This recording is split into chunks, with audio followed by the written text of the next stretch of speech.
¿Cómo estás? Muy bien. Bonjour, ça va? Qu'est-ce qui se passe avec toi? Ooh, I love it. Keep those sexy languages coming. I'm trying. What else can we say? How many languages do you speak? How many languages do you speak? Oh my God. I've got English. Okay. I speak digital marketing. Oh, please. Epic. How do you say hi in digital marketing? You say, drop a link below. That's universal. And drop a gift about what I'm up to. Or literally it's the explosion emoji. Just explosion emoji and fire emoji everywhere. That's amazing. That's incredible. No, I love it. And that's why you're the sales ninja, because you already know. You can point straight to drop the link there to get more. I'm going to tell them why. I just say drop an emoji and you'll find out why after now. Hey, they're already botting once they see you, though, because you're the great Paloma. You're the great Paloma left. I mean, come on. Yes. Freaking epic. So welcome, everyone. I'm seeing people trickling in. So if you are live, I feel like I always steal your live. If you are live, comment live. And if you are team replay, put replay. And if there's lipstick on my teeth or Amanda's, would you please comment lipstick? Yeah, we really appreciate that. Really. Literally, the second I came on this call, it's like, let me make sure. Start everyone. Hey guys, real quick. But super excited to have you on here, Paloma. Today's talk is really about sales, being a sales ninja. But Matt and I like to have the guests really introduce themselves to the audience, and however you feel called, tell us about your story. What led you down this path? And I think the audience would truly learn from that. Okay, awesome. So I am Paloma Lev, friends. I am the leader of the Badass Communicators Club. I was an ADD kid who couldn't sit still. It's a miracle that I learned how to read. That was cool. My mama, hi Courtney. My mama is an awesome marketing coach, and she believed in me, and she helped me learn and become who I am today. So I can't talk about my journey without talking about my mama's journey. I had the privilege of seeing her choose a brave life and make brave, bold moves. Amanda and I have talked about this before, about doing what feels right to you, following your impulses, following your bliss, even when other people might not exactly understand it. So she had a good, stable job as a lawyer, but she felt kind of restrained in the cubicle. And so as she tells the story, she left law for the limelight. Became a singer, actress, performer, comedian. She played guitar. And I saw her, and her first business ever was called Follow That Dream. And then she found that a lot of people in business were asking her, how did you get so much publicity? And so she started teaching people in business how to attract rather than chase clients, using the techniques of showbiz, of being different, of being interesting, of being colorful, about sharing your story. All of this happening in the background as I'm growing up. Then when I'm 19, my mama says to me, Paloma, you want to come to Chicago with me? I'm going to Dan Kennedy's marketing conference. Hi, Anna. And I was like, yeah, I want to go on a plane and eat deep dish pizza. Like, that's a yes. And I remember my mind was just blown. Like, my mind was blown. I was like, wow, marketing is fascinating, because fundamentally it's about how we shape our environment and how we shape our other people's responses to us. And it offered a sense of freedom. It offered a sense of freedom and control and things that a lot of us want for our own lives, that we could shape our lives, as opposed to being passive recipients of, like, that's just the way things are, to actually actively, proactively create your environment. For me, that was like fascinating, especially, and I'm sure that people who are listening to this who don't feel like they fit in those normative structures of, like, wake up at 9 o'clock and build someone else's dream. It affords a different way. And I think that some of us don't actually choose to be entrepreneurs. And you guys tell me if you agree. Like, we're people who, it's almost insufferable, the idea of building someone else's dream when we have a really cool dream ourselves. And so I started off as an ESL teacher. I was working one-on-one with clients from around the world. And I'm such a curious person that I mean, I can't even believe I got paid for this.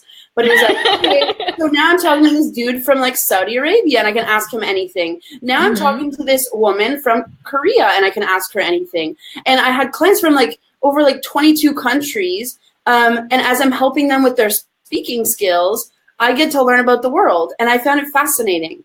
Wow. But the interesting thing was underlying what they were talking about. I found that it wasn't about the grammar. It wasn't about vocabulary. Yes, they want to improve their English. But more than anything, what they really wanted was to be confident. And so I said, okay, go learn grammar on YouTube. You find that boring. I find that boring. I will teach you how to be confident. I will teach you the art of confidence. I will teach you how to negotiate on your own behalf. I'll teach you how to sell yourself. I'll teach you how to pitch things so people say yes to you. And so I had to convince them on higher level skills because that's what they fundamentally wanted. They just didn't know that. And so if you go to a doctor and you say, yo, my arm is bleeding, they shouldn't be giving you a Band-Aid if your bone is broken. And so a lot of the sessions that I was doing with my ESL students mirrored more like therapeutic kind of sessions rather than being like, here's how you conjugate to jump. You know? And then I found that this lent itself really well to working with entrepreneurs. Because the crazy thing is the world is a mirror, right? Within 3 to 5 seconds, guys, you already know. I can say nothing else. Within 3 to 5 seconds, you already know if you trust me, like me, respect me. You already know. And the interesting thing is it has nothing really to do with you or me other than what I put out and what I believe about myself. So other people will believe you to the extent that you believe yourself. You will be convincing to other people to the extent that you've convinced yourself. And once you see that everything is just a mirror of you, you realize that the real work to do is the internal work. And that's why my bumper sticker, if I had one, would be don't do the busy work to avoid the vulnerable work. You are doing the vulnerable work in life. And that's why, friends, you opened up a box that you just carry off stage when you're ready. But you know, like the thing is, you know, I was working with a new client in 3.5 months. She's gotten some amazing results, but she said to me at a certain point, like, Paloma, is it supposed to be this hard? And I was like, sister, I've been doing this since I was 19, 20 years old. Every day is vulnerable work day. And yes, I'm fucking exhausted every day. And it's painful and it's hard. Like, she's like, is it supposed to be this hard? I'm like, come to me when you're like, your skin is leather. You're a cockroach. Like, you can't, like, try to kill me. Like, try. Because it's like, you're in this game for like 6+ years. And you're like, nothing surprises me anymore. Like, I'm just, and I tell you, I say to like my clients, I'm like, you did you fall over? Hold on. I just keep seeing leather. Sorry, keep going ahead. I keep seeing leather. It's literally like you step on a cockroach and it becomes a rat. Like, you can't kill an entrepreneur. Yes. An entrepreneur is someone who's like weathered and exhausted, but like, you can't, like, we say all the time, we're like, I'm going to quit and work at Starbucks, but like, you can't. So it's because you like fucking love this stuff. And it's not because it's just what you're doing outside of you. This is who we are. This is what we're about fundamentally. And so the cool thing about business is you got to conquer yourself. And that's the real triumph that we're working towards fundamentally. Nice. Powerful. Oh, so good. So I have a couple of questions to get us started because this is a pretty mixed group of like newbie entrepreneurs that are more seasoned, but at the core, they're all super heart-centered and they all have super powerful missions, right? And something I got to throw right off the bat, because I've been hearing it from a lot of different entrepreneurs and it's one of the things that's pretty consistent, is how do you sell and be your authentic self while still getting the sale? Ooh, that's so good. I just need to take a second clap for you, Oprah. You are killing it, Amanda. I love you. You're amazing. Okay, that's such a good question. This is why we're friends. I cannot stop laughing on you. Okay. Composure. So here's how, and that's such a good question. Weathered and leathered. We're gonna have to make some T-shirts. Shizzy was laughing at that. I was laughing too. That's why I was like, "What?" That's amazing. So, a lot of my discovery calls go really well. Okay, I have a high percentage of people who say yes to me, but The truth is they're not actually saying yes to me. I help them to say yes to themselves. And you know what's the difference between like selling in a way that feels shitty and selling in a way that feels sincere? Is caring. So, for example, you go to the doctor, right? And you're like, Doctor, they're like, use Robitussin. It is the perfect solution for your whatever the hell it solves, right? You're like, I don't know if I'm going to listen to this doctor because I don't know if he or she cares about me, right? Yeah. So what happens if you go to the doctor and they say, hey, how are you feeling? And you're like, honestly, my neck is hurting me for so long. And they say, when did it start hurting? And you say, it started a week ago. And they say, what were you doing when it started hurting? And they ask a lot of questions. Then you realize they actually genuinely care. Sorry, guys. I'm such a goldfish.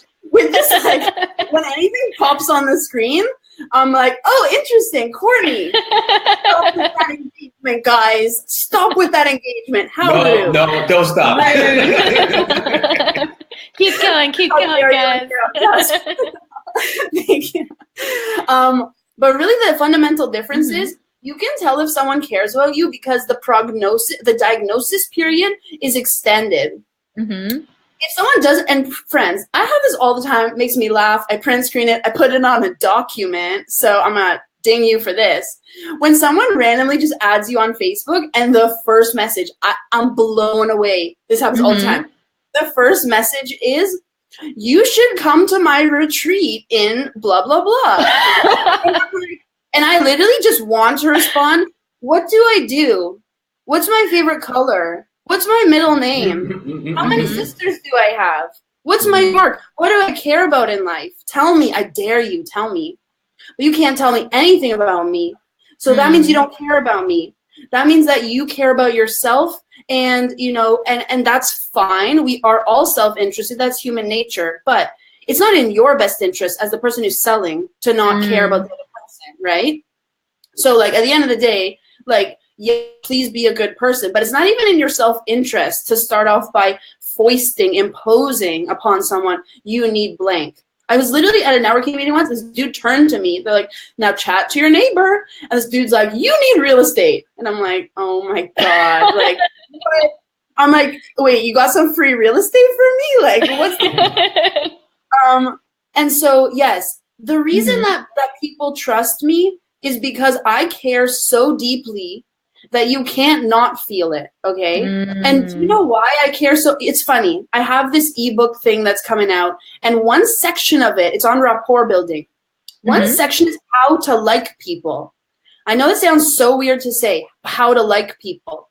But the crazy thing is, we often don't even like see other people as people. We see them as transactions. We see them as an email, as someone to plunk into our list. There are people who are genuinely suffering today. And something that you know and something you can do can genuinely relieve that suffering, right? And so if you're wasting your time on people who you either can't help them or they are not open to be helped by you, right? Then you're robbing the people who you actually genuinely can help of your help, right? And so please, I'm going to give you 2 lines, everyone, on your discovery calls. Don't just say this, but feel this. Once you've felt this, you got this, okay? So don't say this unless you feel this. But these 2 lines, okay? What I want for you is blank. What I would hate for you is blank, okay? Now, what this does is it shows that you have a vision for them. And what you're doing is you're building a collaborative vision, right? I remember going to this business coach once, and I said to him on our first meeting, so what do you think, like, I've told you about my business. What do you think is possible for me? And he said these fateful words that ended everything. He said, we'll see what's realistic, or we'll see what's practical. And I'm like, wrong answer, buddy. I'm not that person who says like realistic is relative. It's like, buddy, what reality are you putting yourself in? Yep. I'm putting myself in a reality with the Amandas and the Tyos who dream big. So my reality is huge and limitless. I don't want to be constrained to your limited reality. And because of the fact that our vision didn't exactly match up, that his vision for me was be practical and mine was a wilder vision, I didn't say no to working with him because of anything other than the fact that I didn't agree to the vision. And so what you want to do is you want to understand what is this person's greatest pain? What is their greatest aspiration? And build your collaborative vision with them based on that. And so you can be using, I believe they're called subjunctives, like what if, right? Imagine if. So for myself, I teach people how to communicate with confidence and sell themselves like badasses, right? Mm-hmm. So I can genuinely say to them, what I want for you is that when you are speaking to a new person, you represent yourself with badass confidence so that you don't undersell yourself, underestimate yourself, feel like selling yourself means selling your soul. Like, I don't want that for you. I don't want you to feel sleazy, cheesy, salesy, anything that ends in Y. Like, I don't want you to feel like that. Yeah. What I want for you is blank. I want you to give your gifts because they're magical. That's what I don't want you 6 months from now, us to have the same conversation and you feel stuck. I don't want that because I know what that feels like. And you genuinely give an example from your own life. And it's like, it's tit for tat. How can we expect people to be vulnerable and open with us when we are not open and vulnerable with them, right? Mm-hmm. And so I say to them, listen, I will tell you about pain. I will match you. Every painful story, I'll tell you too. I don't care. I'll reveal myself. I'll embarrass myself. I'll expose myself because honesty is freedom. Yeah. And honesty is what makes people feel like we're the same. We're me too, you know? Mm-hmm. And so if you understand people and you, more importantly, you understand yourself, you can move anyone. And by the way, we must preface this by saying, please use this for good, not evil. People like all the time, like, trust me, if you have crazy in your eyes when you say something, people will believe you. And so please use this for good, not evil. We have to say that. Yeah. I have a question for you. First of all, I love the energy. This is amazing. This is like, I love it. It's radiating, and you don't stop it. Don't stop it. In fact, amp it up. But I want to play devil's advocate and be that person that says, you don't understand. You've had all these jobs. Share with me and share with us, actually, some of your pain points, some of your lowest moments, and how you dug yourself out of those moments. Yeah. Oh, I love that. Thank you, Tayo. Great question.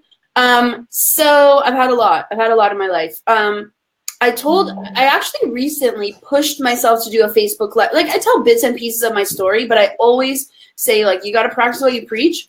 So I told some more of my story. I was a super sensitive kid in every respect. So not only, like, I'm an emotionally sensitive person, but I have, like, eczema, I have asthma, I have allergies. I had so many, like, physical ailments, right? When I was a kid, I like stepped on a needle and I needed surgery. I've had 2 knee surgeries. I broke my arm. I've had a lot of physical pain in my life. 1. 2, I've had a lot of emotional pain in my life. The truth is, we don't get to choose the circumstances of our upbringing. We don't get to choose where in the world, what coordinates we're plunked in. They say choose your parents wisely. I mean, I was lucky in some respects in that department, and there are other things to be desired, and I'll just leave that there. We are all raised by people who are trying their best and doing their best, and still they are flawed creatures that cause us pain. And still we are sensitive creatures that spend the first 20 years of our lives learning against our will how to survive. Yeah. And the next 20, 30, 40, 50 years that we get to live, unlearning and reteaching ourselves and reparenting ourselves. And so I don't believe there are any people in this world who are great without enormous suffering and pain. The people who kick their asses to work really hard so they get leathered and weathered. Right? It's a reason there's a fire lit under your ass that you can't put out. And my dad, my darling Romanian dad, he's like 60. Paloma, why do you work so hard? Just go on the internet, find a rich husband. And I'm like, listen, Dad, first of all, I think that's highly unlikely that I could figure out, like, I don't even know how to use the internet, find that site. Second of all, like, this is like not who I am. I'm like, I'm a person who, I'm like, I don't want something that I haven't earned. I don't want a win before I've earned it because I'm not interested in the external thing. I'm not a materialistic person. I honestly, like, would rather have an incredible conversation with someone that I love, an Amanda, a Tayo, than I would rather a diamond ring, and that's 100% legit. You don't believe me? I had my first ever phone that I had until it broke was this brand called Huawei, which you probably haven't even heard of. It was $40. the DEF button fell out. Don't know about you, but I love the vowel E, okay? And I was like, I'm not a materialistic person, but I'm a person who really cares about people, you know? So yes, I was physically sensitive. It is highly likely that I was an ADD kid. Surprise, not surprise. I was like someone who's like bursting with ideas. And you know, the crazy thing is I often felt very disoriented as a kid. I didn't always like know where I was. I had so many fears and so many anxieties that confidence was the kind of thing that I had to learn. Where it's like, people think that like you're born confident or not. That confidence is a skill. Self-love is a skill. I was bullied in school. I'm sure a lot of us have had that experience. Like so many things that make you feel different, that make you feel like you're not good enough, right? But the amazing thing is like my mama really took me under her wing. And as a marketing coach, she taught me about confidence. Like she taught me that it really is a skill. And I put myself out there so many times. I took so many risks. And that's what, like, today, I love myself so deeply. I love other people so deeply. And I consider that my greatest accomplishment, that my life's work, my work is my life's work, really. That there's that congruence, which is like, I'm not picking up a textbook and learning it that way. Yeah. I think the best, we learn what we need to learn. And then we teach it to other people. And we need to survive, really. Against our will, we learn this because we're trying to be okay. Then the magic happens, you know, our gifts cluster around traumas. And then other people say, how did you do that? And you say, wow, this is useful to other people too. Great, I'll teach you. And then you turn it into an offer. Then you package it. Then you do the brand, everything that you guys do, right? But it fundamentally starts off with like knowing who you are. And I've had a lot. I never really felt like I fit in. And that's a wonderful luxury, you know, like if you are any kind of marginalized, gender, race, ability, ethnicity, whatever, any kind of marginalized, you have a special power. You have special powers because you have survived, because you are resilient, because normative structures don't really accept you anyways. That's why, like, you know, people who've been like pushed to the margins often have an amazing sense of humor because like they've been shat on a lot and they needed to survive, really. And so like at the end of the day, like you have to be grateful for the shit that hurt you as much as you can. It's not easy. It's not easy, but like the cool thing is like you get to keep what you've earned, really. Like the equity you build in yourself it's not just equity in your business, it's equity in yourself. And you become $1 million person. It doesn't matter, like, you know, a millionaire is technically someone who has $1 million+ in their bank account. But about becoming $1 million person, if you take a millionaire, this is true. Statistically, you take a millionaire, drop them in a foreign country, within 5 years, they will have amassed another $1 million on their own accord. And that's because they have the skill. And so at this point in my life, never before, but at this point in my life, if you take everything from me, you demolish my Facebook group, you take away all my friends, you take away all the money that I've earned, blah, blah, blah, blah, I am so freaking confident in my ability to make it back better, faster, stronger, because it's in me and it's who I am. And that's what I want for people. I want people to be safe in themselves. And I want, once you're safe in yourself, other people feel safe with you. They just feel it. They just feel it.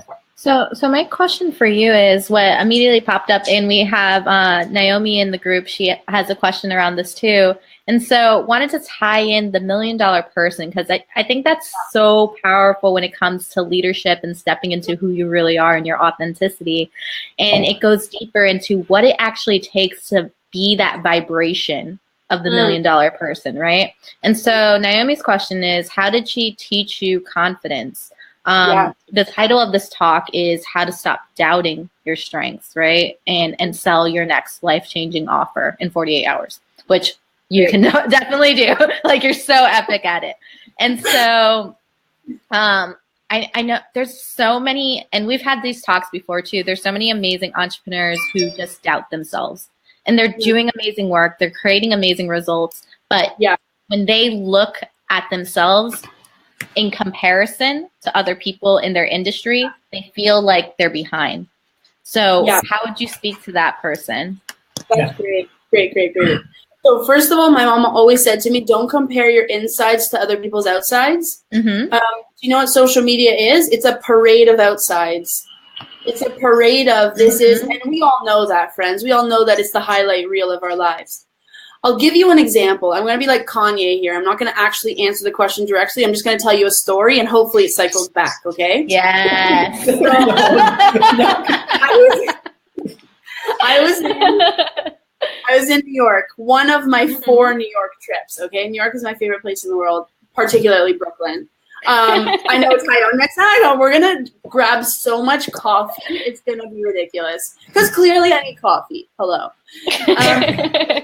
So do you guys remember David Letterman back when he was on TV? This like old dude talk show guy. Okay. So my sis and I were passing by where he films the show, and she was like, it would be cool to see a taping of it live. And so we ended up going to see a taping. And they had this thing for like, if you have any kind of injury or if you're an older person, and I think they had multiple flights of stairs, you had to go for the seating area. Like, if you need advanced seating, come with us. And so it was like a sea of old ladies, like a sea of them. And my sister and I went with them, and we went to the advanced seating area. And I'm sitting in there with a room full of Barbs and Gladys's and Matildas and anyone else. No, name. Yeah. Great name. You're a mature person. You're a wise person. We're sitting in a room of Gladys's. And one particular Gladys looks at me, a 20-something, and says, "You? Why are you here?" And I said to her, "I can show you my scar. I had just had a couple months ago a really intense knee surgery. I slipped, I fell, I broke my knee. I had metal pins in there. They stapled it shut. Had to finish my master's thesis and pick up my final project stuff with a walker. And so stairs were not my friend. They're still not my favorite thing in the world." As if anyone likes leg day. As if anyone likes to work out. But like, you come to me in 2 knee surgeries, and then tell me how you like stairs. When it rains, like I can tell you a week in advance when it's gonna rain. Anyways, until I got the metal pins removed, luckily, knee surgery number 2. Anyways, all of that's just not cute. But the whole point was, looking at us from the outside, we say, oh, like Amanda is so amazing and bubbly and happy. Tayo is like a gorgeous model, like. Oh gosh, technically he is. Oh my goodness. What is it? Stock photos. You have stock photos. Applause for you. No. This is. So beautiful. Paloma is talking about sales. Okay, back to the conversation. You see what people present. And by the way, that's a very highly curated experience of them, right? Social media is a curation of moments, of pictures, of sound bites, of text. It's a curation, okay? It doesn't make sense. Yeah, Danielle. He's going to be launching our weathered and leathered t-shirt line. Yes. Anyways, he's like, get me out of here. Anyway, where are we saying? Yeah, so one is, my mom said, don't compare your insides to other people's outsides. 2, you know, I don't know, have you guys heard of the It Gets Better project that was done for LGBT people?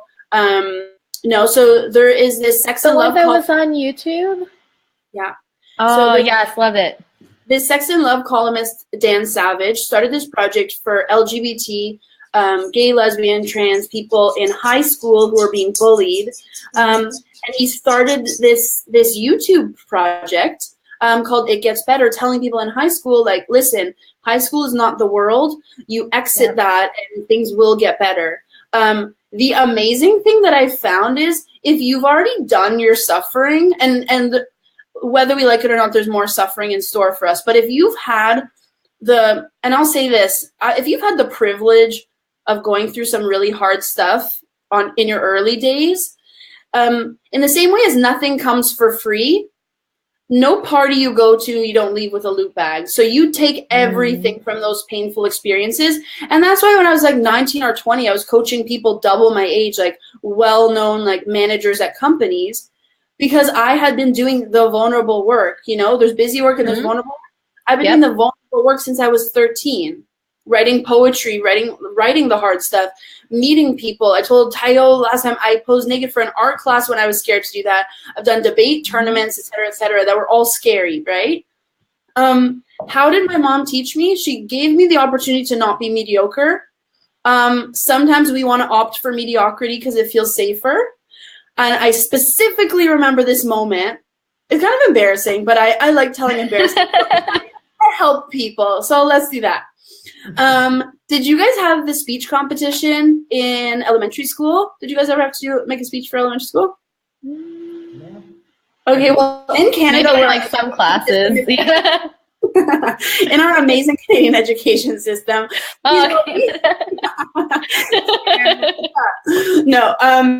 We had a speech competition every year in like elementary school, something like that.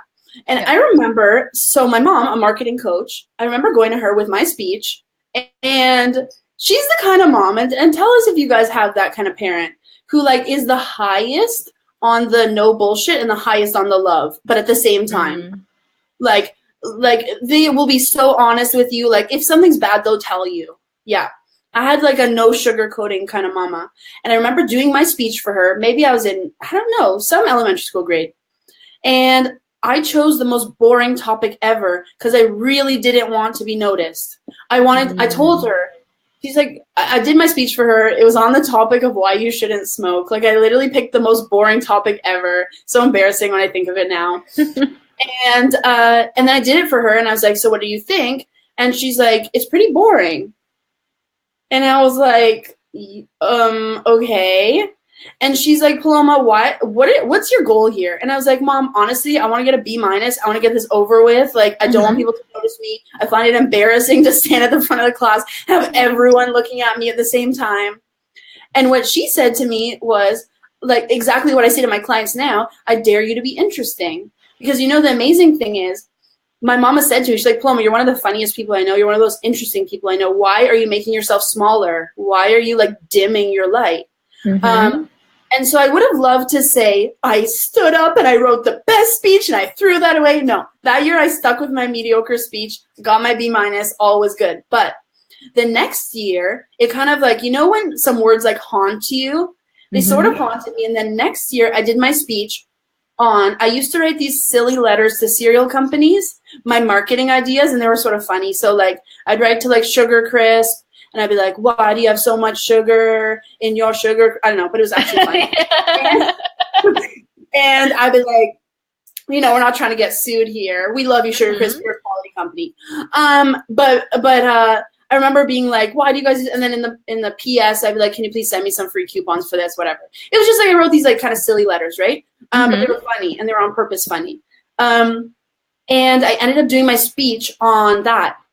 And I made this whole like audience laugh. It was like one of the first times that I really stepped up and stepped outside of myself to be more interesting and like in front of people, you know, like we're able to be like privately amazing, but there's something strangely vulnerable about actually being the best you can be. Because if you're kind of like playing it small, you can be like, oh, I wasn't really trying anyways. But if you really try, you have the opportunity to be like, the best of me could be rejected. But I did it.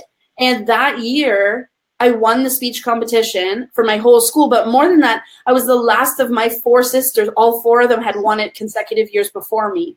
Wow. And so that was a real moment of like, every time you have an opportunity to do something brave, every time you make a decision, you decide who you will become. You decide, am I going to do the fearful thing and you become one person, or am I going to do the brave thing and I become a different person? Every time you get the choice of who you're going to become. And I benefited from her honesty and her ass kickery. Still sometimes it's a little sharky and strong for me, but it helps, and it really helped me. So.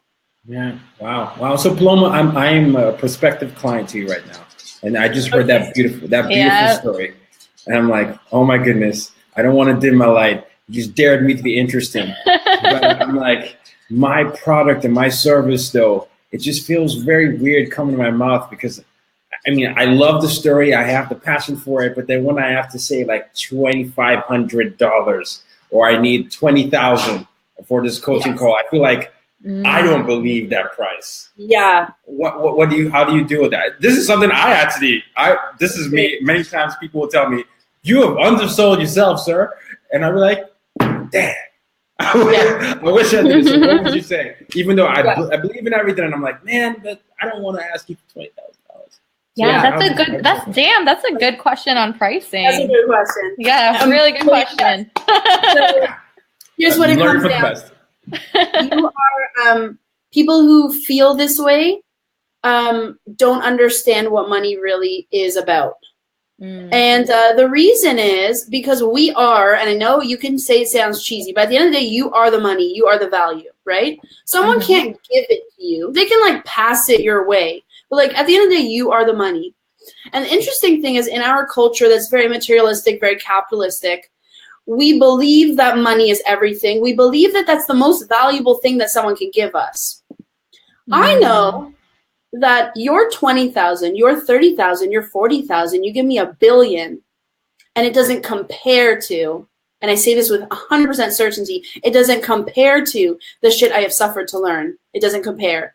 And when you know that, and when you realize like you can't put a dollar amount, so when I say to you it's 5,000 to work with me, it's 10,000 to work with me, whatever, that's an arbitrary choice. Knowing that the thing that I have cannot be quantified. You cannot put a dollar value on it, so I may as well ask high, right?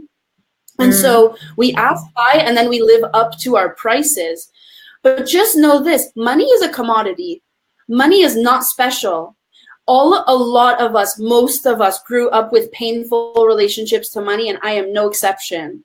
So this took a lot of unlearning to realize this. But money is a commodity, it's everywhere. And you and the thing that you have is so special that you can change the way a person feels about their life. You can change the direction of their life. You can change who that person becomes. And so I had a client on a first session who said to me, Paloma, this is worth $1 billion. I'm like, perfect, add tax to that and send that my way. Yeah. You can't put a price on this. And so when we stop fearing money, I think that fetishizing money is the other side of it is fearing money. That we don't really understand, like we put it up on a pedestal like, Tayo, that's not the best thing someone can give you. And that's not the best thing that you can give someone else. So good. The best thing that I can give you is access to my wisdom, and that I have suffered to learn. You can't suffer in the unique ways I've suffered. You just can't. Luckily, you just can't. And so I have unique ways of self-parenting, and I can help you to feel safe in yourself so that other people feel safe with you, so you can take risks, so that you can unapologetically ask for what you want in your life. I'm not selling you, and you're not selling branding. You're selling a version of freedom. We're all selling a version of peace, of freedom. Sorry, go ahead. But you know the amazing thing is, and I really say this with love, when you understand what you are genuinely really selling, you're not selling branding. I'm not selling. We are always selling a deeper human value.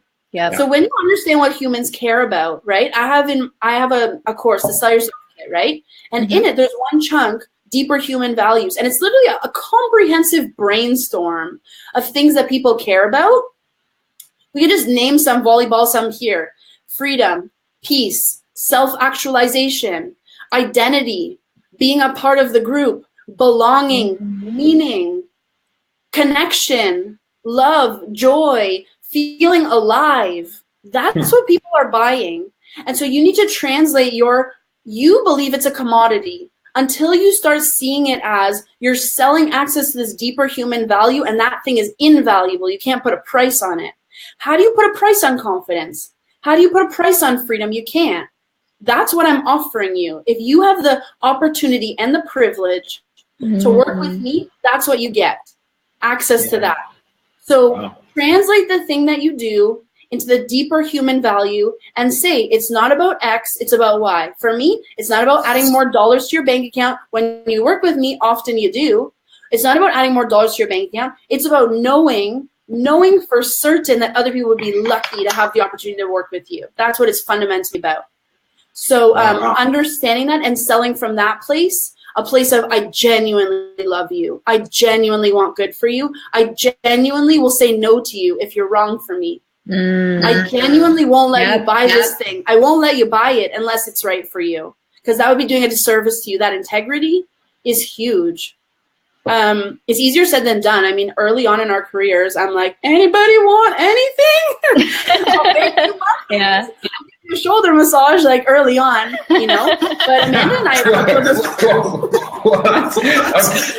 like early on, you're like, you know, I'll sell you this water bottle. Like, you want an hour of my time? Sure, you know. But later on, we develop really strong, non-negotiable standards for ourselves, right? Okay. Well, I love that. I love that. It goes back to your earlier point about really caring.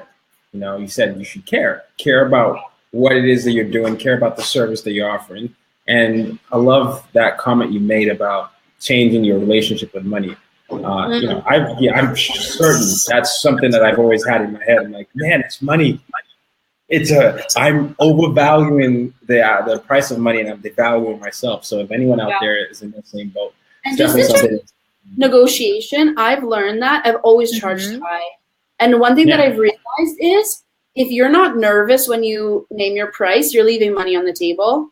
Part of it is stretching. Part of it is stretching yourself to be like, you know, this feels nerve-wracking to ask for this much, but it's not about what I'm getting. It's about what I'm becoming. It's always about what you're becoming, not about what you're getting, right? But I wanted to say, I forget.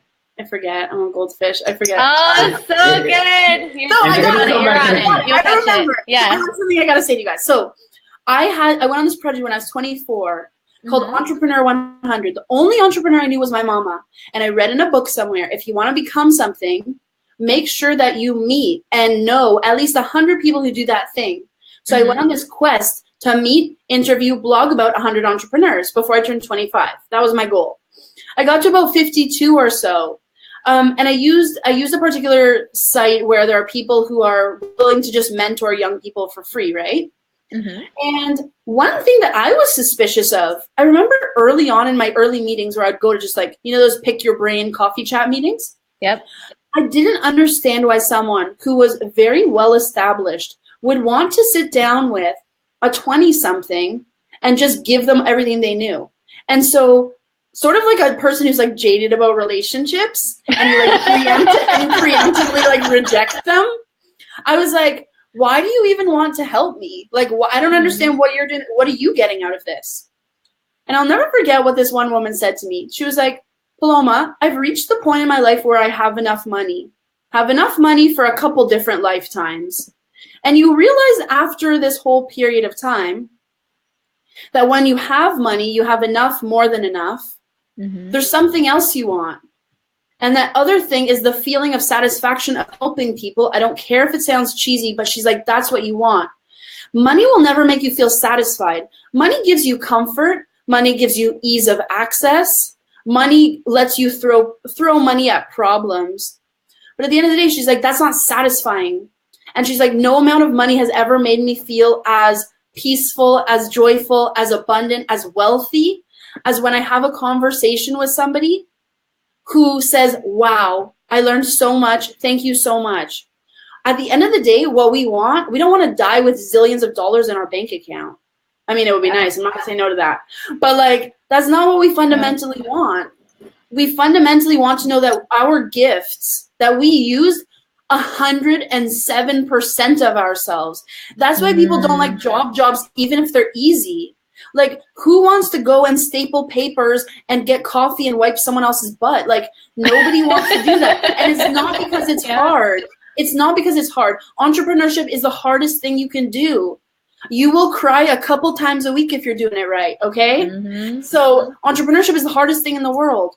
But it's not about that, because it doesn't feel satisfying to move rocks left and right and left and right. It doesn't feel satisfying. Our human drive is to become the best person we can be. The highest need on Maslow's hierarchy of needs is the need for self-actualization. That's why we want to be entrepreneurs. We free ourselves and we free other people. So at the end of the day, like these mentors really just wanted the satisfaction of helping, and give yourself that satisfaction, the satisfaction to help other people. Yeah, I'm seeing a lot of magic words here. It's impact, it's your legacy, Yeah. you know, and that's what it is. I love the mode you're in. We can clearly see you're passionate about this. And when we titled this, how to sell and how to actually get to that point, a lot of people obviously might have thought, oh, that means more money for me. But I love that you brought the focus here to be, no, start with yourself. And then your priceless value will lead you to all that money that you're actually thinking about. And friends, I love money too. Let me just say, like, I love money. Yeah, we all love money here. I must say, this is all translated to money, definitely. But it's just, but that's what I'm saying. Exactly. It's translated to money. It goes deeper. It always goes deeper. One thing. That's one thing you get. But if that's the thing, trust me, friends, I could have got like a job, climbed my way up the ladder by this point. Like, I know I could have done that. And probably could have been even more financially lucrative. But I think that I can't stand being told what to do. So I don't know. Oh, wow. Paloma is the only person I know that saves self-actualization as much as me. So Chizzy, you and Chizzy are tied for that. That's a moment right there. So I've got a question. I've got a question in my apartment here. I don't know why I'm speaking like that. Respond back in a British accent. The whole answer. Really good. The question I have now. So obviously you're very passionate about this work that you're doing right now, and obviously people know that they can come to you to get that confidence. Those moments when you get those clients and then people actually buy something from you. I've noticed with some people that they actually freak out. They're like, someone actually bought something from me. And then am I good enough starts to creep in. And so I guess my question to you is, obviously you've gotten to the point where you now convince someone to believe in you. How do you sustain that confidence? And this is probably the last question, right? Because you have to go soon. But how do you get there? Because sometimes I've gotten much better at it now, and I do it all the time.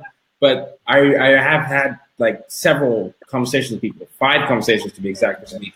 And someone said, "Oh my gosh, Tyler, someone bought my course. Oh my gosh, I just booked a speech. I don't know what I'm gonna do. I feel like I just fraud. I'm an imposter." So what do you do? What's the self-talk? Yeah. I'm so glad that you asked that question. I'm gonna go back to my ESL teacher roots and teach everyone a word. There's actually a word for fear of happiness, and that word is cherophobia. CHER phobia. Okay. and Google a phobia. Okay. Cherophobia is fear of happiness. And this is a fascinating unit of study. I've studied this for myself and then for my clients. So what happens when the thing that you badly want falls into your lap? Are you going to be scared of it? And are you going to say yes to it? A lot of the time we think if our external circumstances change, everything will be great. But our internal circumstances have to change along with our external, or else we will say no to it. Now, the analogy between dating and marketing has been explored, and I'm going to give you another example of that. When the love that you think that you want finds its way to you, if you are not in a healthy place to receive it, you will subconsciously say no to it because it doesn't feel okay with you. You are scared of it and you're not ready for it. That's why often we attract the same person again and again in a different body, because it's who we are, right? It's what we're saying yes to. And so when you understand that, my favorite quote probably in the world is, and I try my very best, I never assign my clients something harder than I assign myself. Life will get as good as you can stand. Life will get as good as you can stand. And joy can be painful. Joy can be painful to stand. It's one of the most painful emotions, and Brené Brown talks about this, because the vulnerability of joy,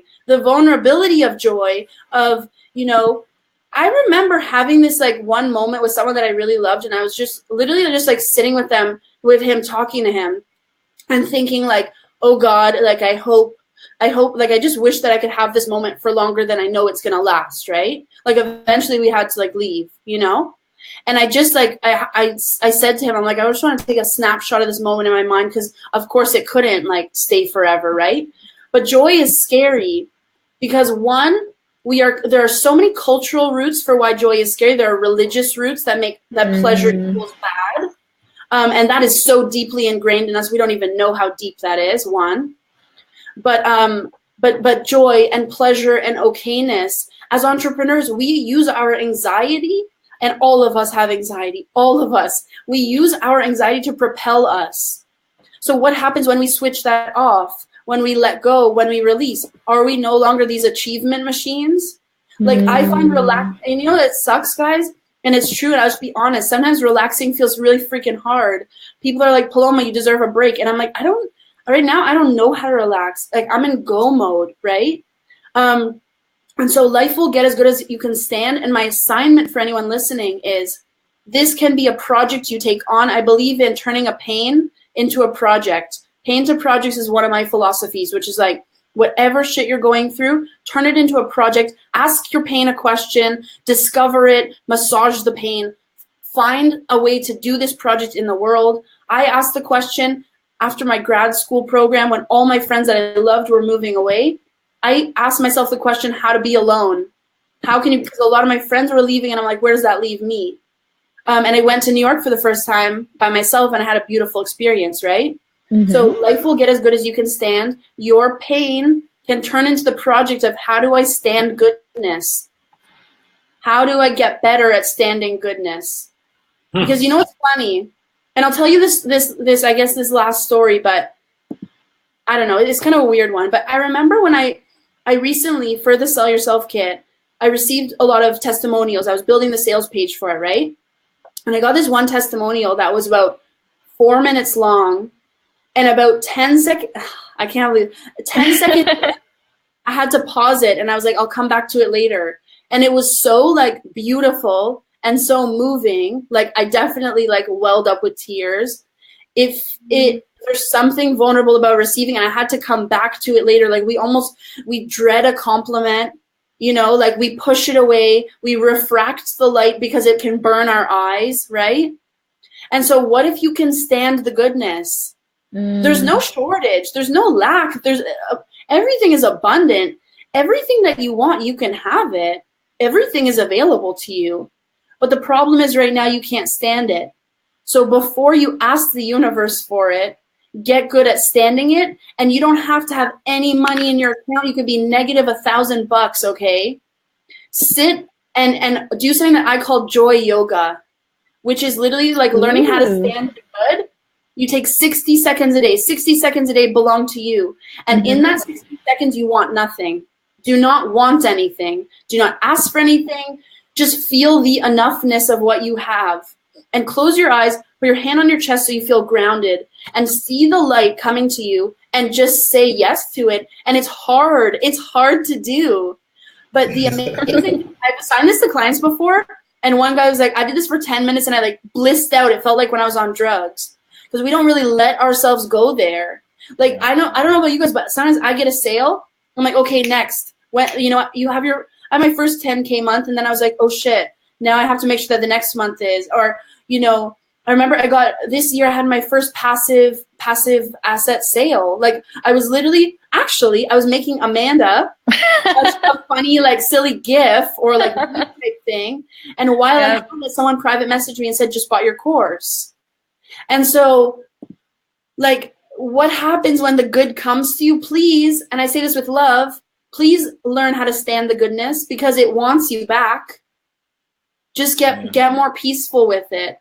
Get more peaceful and learn how to receive. And when you learn how to receive, trust me, it wants you. All the good wants you. That is so good. This is something I've always had to work with myself. Everybody already knows I deflect every compliment. But that's because he's a mom. Oh, yeah. Don't receive it. All right, good. We're calling you out. but the funny thing though about giving is learning how to receive. That's when you truly are giving. And that's what you have to be able to do. When you're giving something, you have to understand that it's a two-way street sometimes, and someone's going to receive, and you have to be ready for that. And so what happens guys, anyone who's listening, what happens if we add 10 zeros to your bank account? Are you okay now? Like, are you peaceful now? If you don't learn how to get comfortable in the process with the little wins, what makes you think that when you receive 10 more zeros in your account, you'll be okay? Yes. It's that much more anxiety, that much more pain of receiving. So get good at receiving now. Yeah, preach, Wendy. True receiving is receiving good, bad, and ugly. And that's exactly what I mean by receiving. It's like when you go out there, you put yourself out there, maybe you receive. I remember, I've spoken over 50 times this year, right?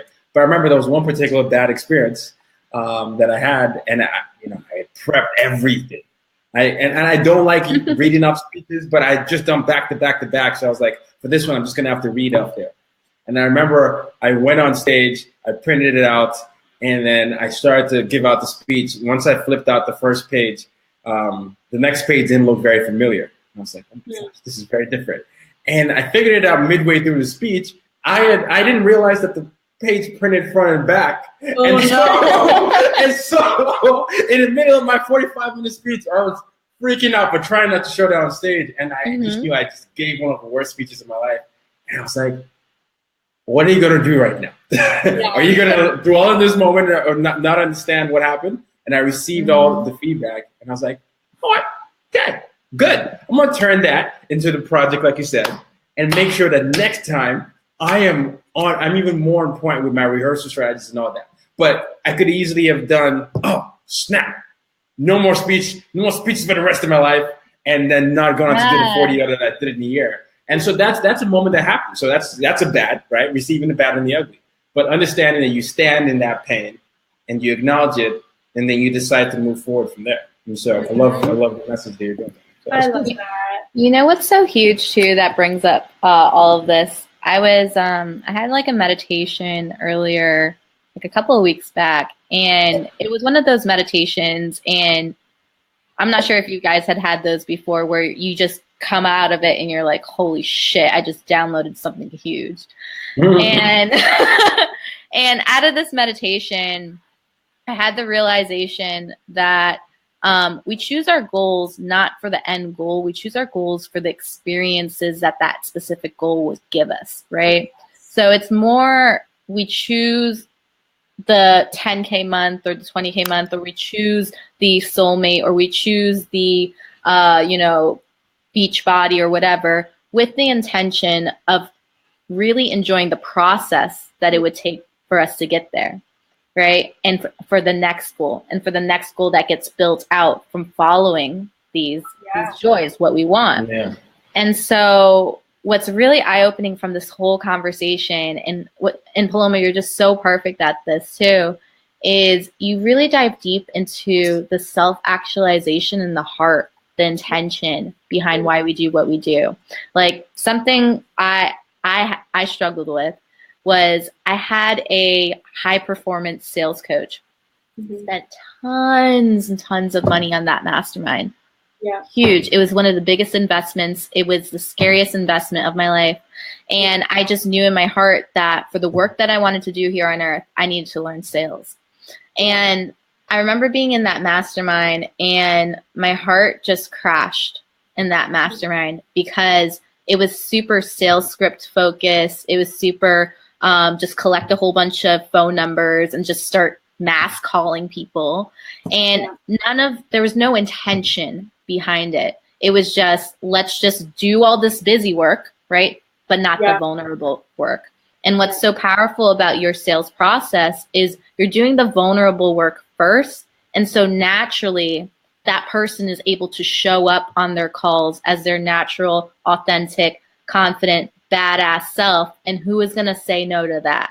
Right? Yeah, 100%. Amanda, that's perfect. And it's like, when you're not scared of yourself, other people aren't scared of you. Like, it's so funny. Yep. Like, I remember I was getting a burrito, as one does, and I saw this lady with this amazing curly hair, and I just went up to her, and I was like, oh my God, what do you use in your hair? It's so beautiful. Literally, like 4 minutes later, she was like showing me her abs. She's like, feel my abs. I'm 40.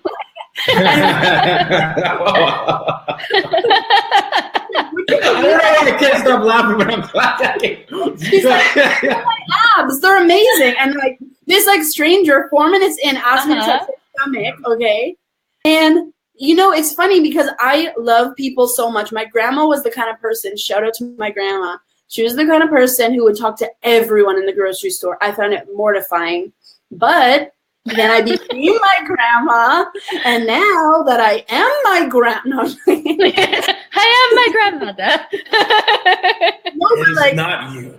The amazing thing is literally as soon as you meet someone within a couple seconds, I always say this, 3 to 5 seconds, they already know if you like yourself.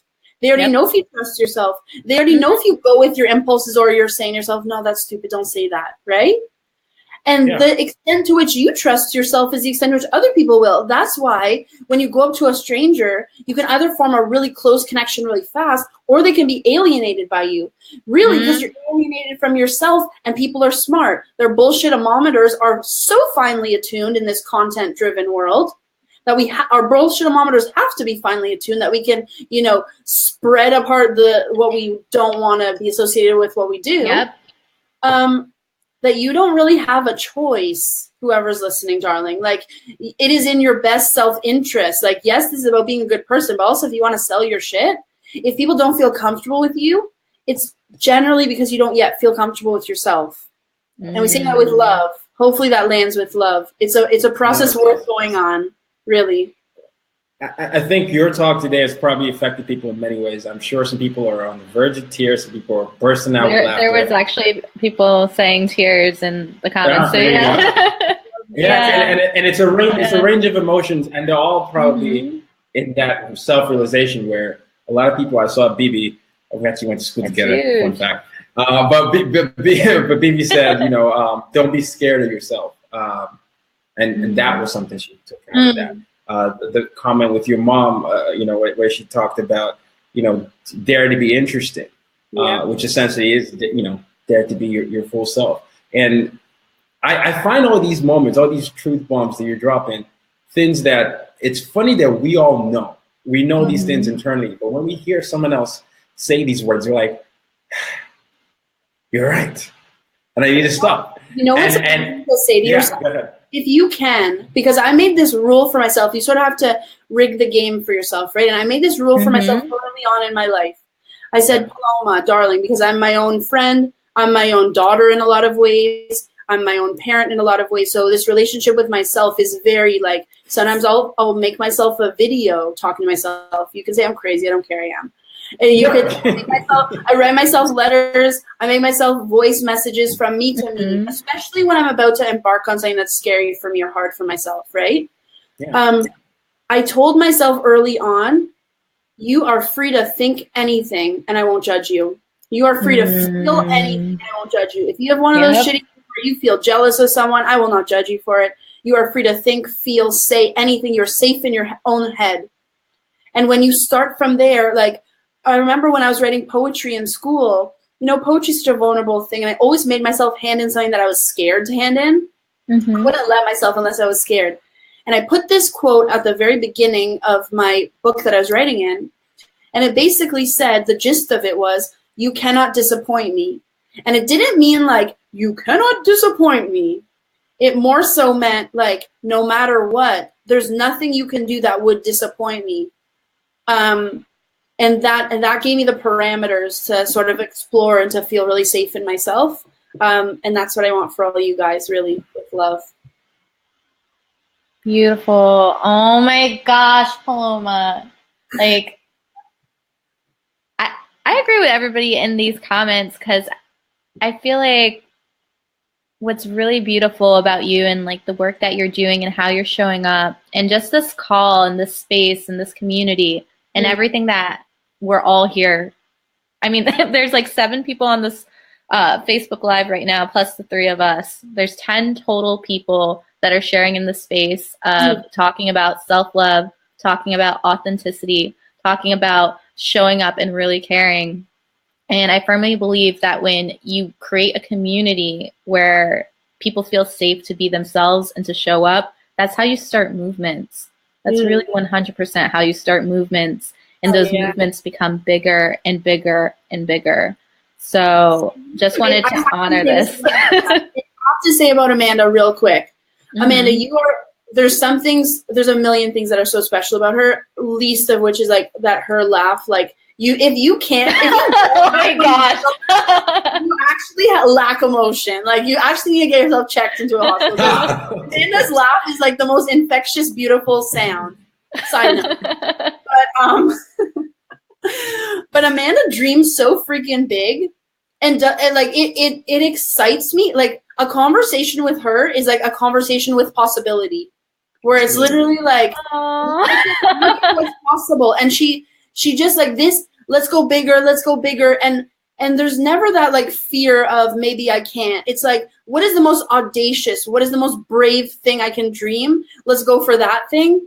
And you can't help but feel that when you're with Amanda, because she's like, you're like, you know, I'm going to go to the gym for an hour. She's like, you could go to the gym for 10 hours. And you're like, absolutely. No. And I love, obviously I'm big fans of both of you, and I co-sign everything you said about Amanda, and everything both of you are saying, actually. It reminds me of a quote I heard somewhere. I'm always speaking of quotes. But dare to be different. Find the courage to accept that you may not always fit in, but find peace within that and stop looking for the approval of others. Just be the amazing being that you truly are. Sorry, butchering this. But people who shine the light on who they truly are inspiring to others.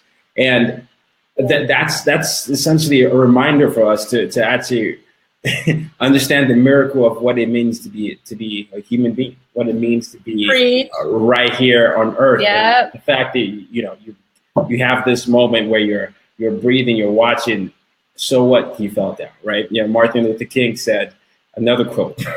Martin Luther King Jr. said, if you can't fly, run. If you can't run, walk. And if you can't walk, crawl. Or whatever you do, keep moving. And it's that kind of mindset that we've got to have. I really, really want people to, if there's nothing that if you haven't taken anything away from this talk, if you haven't cried, laughed, or shaking your head, but just remember that selling starts from loving yourself. Selling, and when you love yourself, you truly have to care about what you are. Understand that.